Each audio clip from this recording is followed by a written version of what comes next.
র্যাবের নাম পরিবর্তনের সিদ্ধান্ত নিয়েছে অন্তর্বর্তী সরকার। সংস্থাটির নতুন নাম হবে স্পেশাল ইন্টারভেনশন ফোর্স বা SIF। আজ মঙ্গলবার সচিবালয়ে আইনশৃঙ্খলা সংক্রান্ত কোর কমিটির সভা শেষে এই সিদ্ধান্তের কথা জানান স্বরাষ্ট্র উপদেষ্টা লেফটেন্যান্ট জেনারেল জাহাঙ্গীর আলম চৌধুরী। জাহাঙ্গীর আলম চৌধুরী জানান, এ বিষয়ে একটি কমিটি সুপারিশ করেছিল। এ ব্যাপারে এখন আদেশ করা হবে। আনুষ্ঠানিক আদেশ জারির পরই নতুন পরিচয় কার্যক্রম শুরু হবে।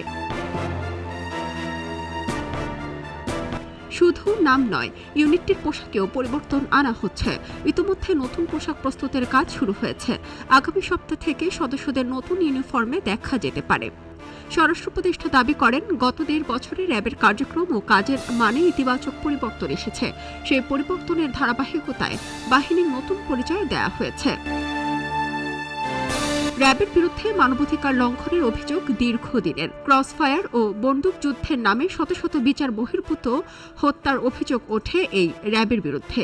এসব অভিযোগের প্রেক্ষাপটে 2021 সালের 10 ডিসেম্বর আন্তর্জাতিক মানবাধিকার দিবসে র্যাব এবং বাহিনীটির 7 কর্মকর্তার ওপর নিষেধাজ্ঞা দেয় যুক্তরাষ্ট্র। যুক্তরাষ্ট্রের ট্রেজারি ডিপার্টমেন্ট ও পররাষ্ট্র দপ্তর পৃথকভাবে নিষেধাজ্ঞা আরোপ করে। নিষেধাজ্ঞার তালিকায় র্যাবের সাবেক মহাপরিচালক বেনজির আহমেদও ছিলেন।